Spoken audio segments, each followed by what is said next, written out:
welcome to the news on Magicbricks Now, India's first property channel. I'm Amita Balchandra. Let's take a look at the top headlines at this week. India's ace investor Motilal Oswal says it is the time to get off the fence. If you plan to invest in Mumbai real estate, now is the right time to buy. We get you an exclusive interview with the man the markets respect.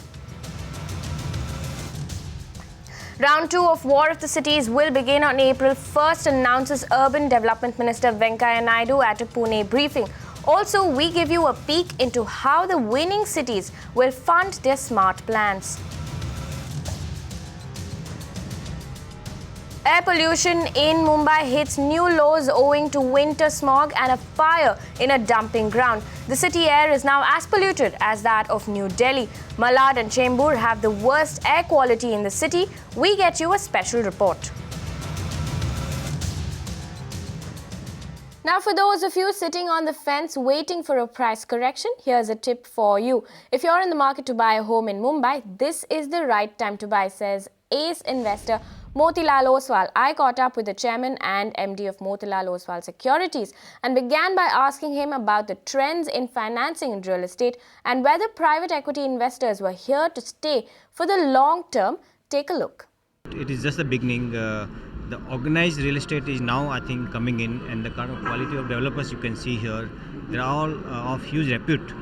Because the real estate business still was fragmented into a lot of small medium developers, and regulatory there were a lot of hassles. But now I think things are moving up, and I feel that huge amount of investments will come not only from global investors but from domestic investors also into real estate. Okay. Also, what's your outlook on prices? Do you think this is the right time to buy? I think prices, I would say, compared to what they were about 4 to 5 years, more or less in some pockets of the city, the prices are more or less same or maybe even lower. So you can't time it like any other asset class. But my sense is that if you look at certain projects of high quality, there will be tremendous amount of opportunities available for investors also. Also, now Smart City list has come out. Top 20 smart cities have been chosen, and what we are seeing is that a lot of Tier 2 cities have been chosen over Tier 1 cities. Do you think you will be cashing in on these markets? Yes, definitely. It's just the beginning. I think the government has announced just 20 cities, but it's not going to be restricted to those 20 cities. This is just the beginning, but I think it also is now acquiring huge amount of interest from the government when they are talking about housing for all. This is a big opportunities for a place like us to really, penetrate more and try to really, offer more products and services and more territories. If you could just lay out what your outlook is for the real estate industry in 2016. I think outlook, as far as cities like Bombay is concerned, I would say the price has already seen a good correction, I would say, not reaction but good correction.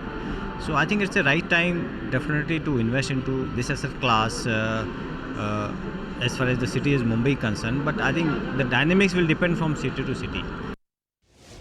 Meanwhile, it looks like another business hub is in the making, and this time it is in Navi, Mumbai. Remember, you heard it first on Magicbricks Now that Cidco is planning to convert Kharghar node in Navi, Mumbai into a second BKC. Ruchi Deshpande tracks that market and she joins us now. Ruchi, what does the blueprint look like? So a second BKC or a Bandra Kurla complex of sorts is all set up to come up in Navi Mumbai. That's right. Cidco told us first on Magicbricks Now that they're planning this business hub that will come up in Kharghar node, which is one of the 7 nodes under Navi Mumbai. So in addition to it being in Kharghar, it will also expand over the Taloja industrial area, which is next to Kharghar. Now, what is the area that Cidco is looking at in order to cover this? A corporate hub will be created, which will be spread across 125 hectares across Kharghar, and in addition to this, 200 hectares are also earmarked by Cidco for creating a central park as well as a golf hub in this BKC2. Also there will be 50% of this area will also be allotted for exclusively for high rises. That's right. out of the 125% that Cidco is given, 50% will be only for high rises. Now coming to the FSI part of it, Cidco has planned a layered structure and outer fringes that will get an FSI of about 1 or 2. In addition to this, the core area that has been earmarked by Cidco will get an FSI of 3. So that in a nutshell is essentially the BKC2 or the business hub that Cidco is planning in Kharghar. Anything to do with property breaks here first. We are planning in about 120 acres of area around the central park and second big BKC in that area. So probably number 1 is going to be Kharghar, number 2 New Panvel and then Ulva. On the urban debate, only on Magicbricks Now, real estate's new pin code. Moving on to the government's Smart City mission. Now, India's biggest reality show, the Smart City Challenge, reached its logical conclusion on Jan 28th. Urban Development Minister Venkaiah Naidu released the list of the top 20 smart cities. Dark horse Bhubaneswar from Orissa led the list. Close behind was Pune and Jaipur. Now, Venkaiah Naidu called the project the world's largest urban renewal project and said that 3 lakh crore rupees has been set aside for the Smart City mission. Let's listen in to some of the key points Minister Naidu made. A total investment of 50,802 crores has been proposed in these cities and towns during the 5-year period from the centre. Of this, 38,693 crores will be spent on area development and rupees 12,109 crore on a total of 56 pan-city solutions. In all, a total area of 26,735 acres will be taken up for improvements. City-wise investment proposals ranges from 1,048 crores to 5,099 crores. The lowest is 1,049. The highest so far is 5,099. Alright, now even before the chosen cities could begin work on becoming smart, Urban Development Minister Venkaiah Naidu has announced the date for round 2 of War of the Cities. Let's listen in to what the minister announced at a function in Pune on Jan 29th. First year 20 cities are selected. The remaining, keeping this, I know that there will be some reaction, geographical, ye nahi hua, wo nahi hua. So keeping that in mind, I have decided as a special case to give them one extra facility for fast tracking their projects in the 23 states and union territories. जो पहले 20 का list में नहीं पहुंच पाया उनके लिए और एक मौका देने के लिए फास्ट ट्रैकिंग में मौका है तो ऑटोमेटिक मिलेगा. उस कैबिनेट ने वही डिसाइड किया, first year 20, second year 40, third year 40. But मैंने एक फास्ट ट्रैकिंग सिस्टम दिया इन लोगों को. वो लोग बाकी स्टेट्स का जो सेलेक्ट हुआ उसका प्रपोजल्स देख के कुछ फाइन ट्यूनिंग करके अप्रैल तक वो अपना प्रपोजल दे सकते हैं. Now, the Urban Development Ministry also had a video conference with commissioners of all the cities that had sent in their smart city proposals on Jan 29th. Winning cities gave their civic bodies pointers to their success. A key point in this discussion was how the chosen 20 will fund their plans to get smart. Deepa Rana joins us with more details. Deepa, tell us, how will these cities fund their plans? Will citizens have to foot the bill? Well, the Urban Development Ministry has held a video conferencing with all the councillors, and they have decided in a press conference with the NDMA, NDMC commissioners, various commissioners of all of these cities on how to execute now the investment and come out with the smart city plan, and how can they come out and make their smart cities by choosing 2 models. One of them is a public-private partnership, and the other one on the table is the convergence scheme, which the commissioners can choose from in order to make their city smart and to raise investments. Now, quickly coming on to how they are going to do it, basically, I'll start with Bhubaneswar. Now, Bhubaneswar is going to raise 525 crores from convergence of schemes and 2,563 crores from PPP. Pune is going to raise 700 crores from convergence. Surat is going to mobilize 365 crores from convergence and 795 from PPP. Kochi will get 505 crores from convergence and 243 crores from PPP again.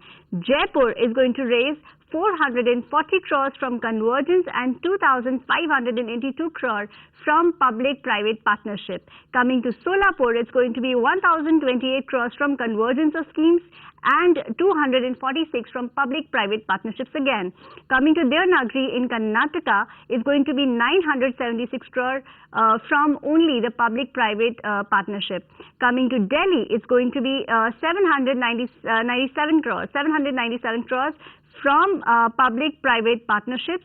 And coming to Belagavi in Karnataka, it's going to be 1,006 crores from PPP model and 415 crores, that is 415 crores through debt financing. Lastly, Chennai is going to mobilize 319 crores from the PPP model to meet the proposed investment of 1,366 crores. Meanwhile, the Urban Development Minister was in Pune to congratulate the city on making it to the list of top 20 smart cities. He also laid out the fundraising plans for the city, amongst other things. Ruchi Deshpande joins us now. Ruchi, tell us what Pune has in store for its citizens. 500 crore rupees from the central government is what the second city in the central's top 20 list of smart cities has bagged. That's right. Pune had chalked out a plan for 3,000 crore rupees that was needed for its mode of area development, that is retrofitting.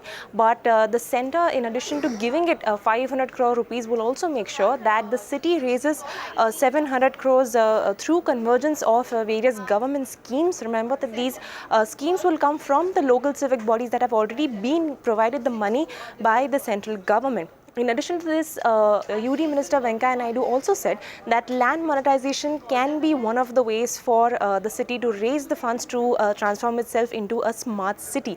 Now, in addition to this, you as a smart Punekar in the making will also have to pay for the user charges. Now, these user charges will essentially be for 24/7 water supply, for a revamp in terms of transportation as well as sanitation, as well as solid waste management. Remember that these proposals were put in the draft that was sent to the centre by the PMC Commissioner. All right, thank you for those details, Ruchi. It's time now to move on to our other big story this week. Mumbai is not far behind Delhi when it comes to poor air quality. The country's financial capital has been sheathed in smog and pollution throughout this week. According to SUFFER data, Friday to January 29th was the most polluted day of the week. While the air quality index in the morning was 325, by evening it was 341. Experts attribute these high levels to a spike in weather conditions, the fire that broke out at Deonar, and the humidity. My colleague Aishwarya Paliwal, who's been tracking this closely, joins us with the details now. Aishwarya, we know that the air quality is very poor. Tell us, which are the areas that have been heavily affected? This year has not been good for Mumbaikars. The first day of this year saw Mumbai's air quality index standing at 300, which is way above the moderate levels, which should be anywhere between 100 to 200. Now, if the moderate levels are 100 to 200, if you go above 200, then the air quality is considered extremely hazardous for all the citizens. And if it's anywhere between 300 to 400, then the air quality is considered extremely poor. Last week, we saw Mumbai's air quality dip consistently. In fact, it dipped so much that now it is at par with Delhi. Yes, at 341 levels, Mumbai is at par with Delhi when it comes to pollution. Experts are saying that this spike in pollution can be attributed to the dip in temperatures that we are seeing across Mumbai. They are also saying that the fire that happened in Deonar day before yesterday can be contributed for this fiasco. They are saying that the worst affected areas include Malad, which has the AIQ of 432, followed by extremely hot property markets like Chembur, Andheri, Bhandup, Borivali, PKC, even Worli and Kolaba have come under this scanner. Straight up, Mahindra Lifespaces announced its Q3 earnings results today. The company's profit stood at 7.74 crore rupees, despite seeing a muted growth when compared to the first two quarters. My colleague Disha Shah also caught up with Anita Arjundas, MD and CEO at Mahindra Lifespaces, and spoke to her about the company's performance and their new projects. Listen in. So if you look at residential sales, YTD has performed well. We've had a 17% growth YTD on residential sales, which is one launch during the last 9 months, as opposed to 4 launches last year during the same period. And so that's been a good number on an overall basis. The quarter, however, was muted. Definitely a bit of slowing down in terms of pickup across markets. No specific market that I could point out. but Q3 was definitely not a festival quarter in that sense, and Q1 and Q2 actually performed better than Q3. So talking about Mahindra Lifespace's current projects and also upcoming projects, so how the sales have been fared on that front? If you talk about Happiness project in the affordable housing space, so how the sales have been fared on that front? So Happiness has seen a steady rate in terms of sales. We've sold today about 1,000 units between the two projects, which is just a little over a year since the project was launched. Both the projects were launched. And to that extent, they've been clocking regularly about say 20-25 units a month from Happiness perspective. We've recently picked up our third land parcel for Happiness in Palghar in Maharashtra. We've just about completed designs for that project. We picked up the land in December, and so we will be going into the approval process now. So that's the third project from the Happiness front that we should see coming out into the market as soon as approvals are in. So talking about you had acquired 3 land parcels in Mumbai. So first project you have launched is Vivanta. Talking about what about the next 2 projects, when we will see that? Yeah, so we had 3 acquisitions connected to Mumbai in the last couple of years. One was an outright purchase in Andheri East, the other was a joint development in Sakinaka, and the third was again an outright from a perspective of Kandivali. We now have the first project getting launched. In fact, it was pre-launched in December, launched today. That's Vivante in Andheri East. Has met with an exceedingly good response at the pre-launch stage. Well over 70% of the units in the first plot have already been blocked by customers, and we should be in a position to actually complete the first plot sales in the next couple of months, thereby getting ready to actually launch plot B of Vivante. The second project, which is in Sakinaka, will get into a launch stage sometime next year. We currently are in the midst of getting our approvals, so as soon as the approvals are done, we hope to see a launch in the next financial year. And the third, Kandivali, is still at an early stage.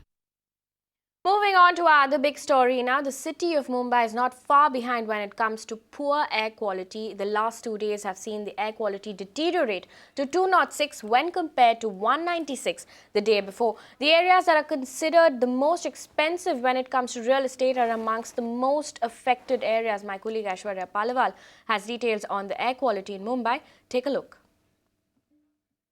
Will you believe me if I tell you that Mumbai's air quality index is worse than that of Beijing?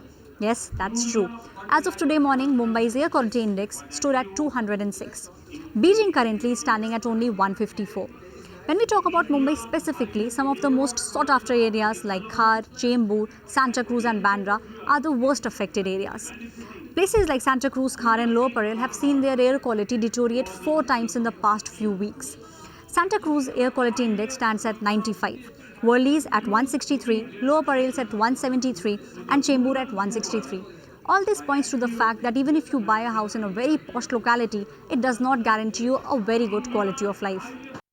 All right, to get us more perspective on the study, we have Ronak Sutaria, the Chief Architect at India Spend Breadth Project. Thank you so much for joining us here on Magicbricks Now. Ronak, first question to you. The study reveals that the areas that are most expensive are also the most polluted. Now, does staying in a posh locality guarantee good quality of life? I think the point is that, when the air quality deteriorates, it deteriorates consistently across the city. So I think it's more fair to say that, for example, yesterday actually, which is 28th of January, the early morning 6 hours actually, hit really severe levels throughout the city. And, the more upscale neighborhoods like Tardev and all actually crossed the severe level, which is considered 500 and above.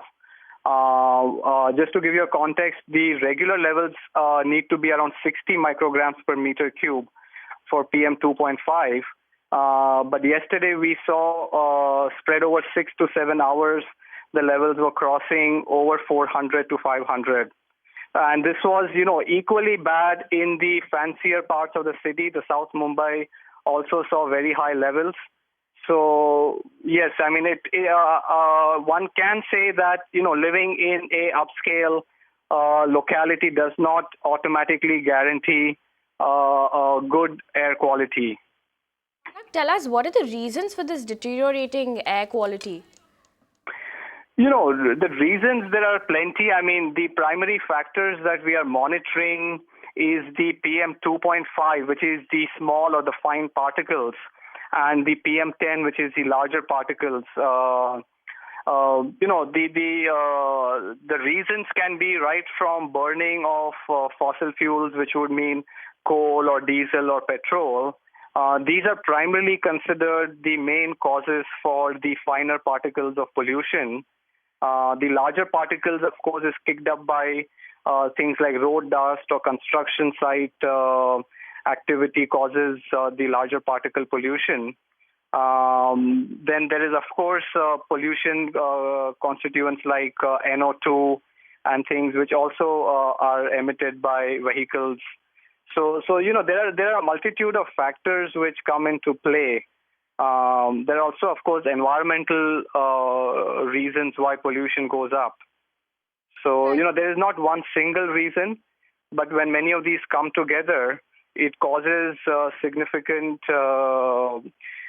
concerns it creates for people.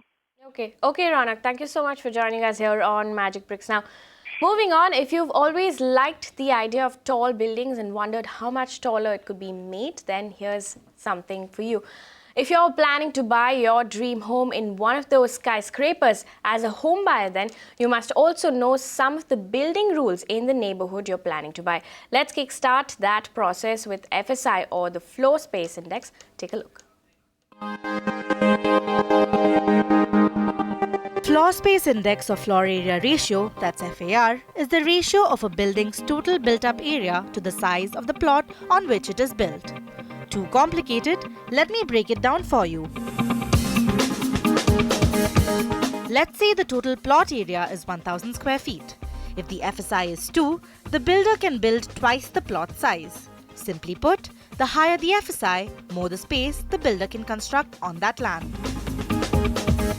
Depending on the plot, the builder can choose to build smaller apartments and go vertical, or spread out and make larger layouts. Who sets the FSI? The permissible limit to build on any land is set by the local government. This is based on several parameters, the most important being the capacity of the infrastructure in that location. This means that the existing water supply, sewerage, transport and road network should be able to support the load that the building will add onto the area. This is also the reason why the FSI limit varies from city to city. It may also vary within the same city. Thus, in Mumbai, builders in the island city can build up to 1.33 times the plot size, while in the suburbs, this goes up to 2. Meanwhile, in Chennai, FSI ranges between 1.5 to 2, while Hyderabad has no cap on FSI. And if builders want to build above the permissible limit, the government lets them do so. The caveat being that builders have to buy this extra FSI from the government for a certain premium, which is also one of the reasons why homes get costlier as you go higher up the building. Now, why do you as a home buyer need to know this? The FSI determines how much can be constructed on a particular plot. Anything over that could be illegal unless it has got necessary clearances. Thus, keeping this in mind will empower you to ask the right questions and help you make the best choice possible. Alright, with that, it's a wrap on this edition of news on Magicbricks now. Thank you for watching.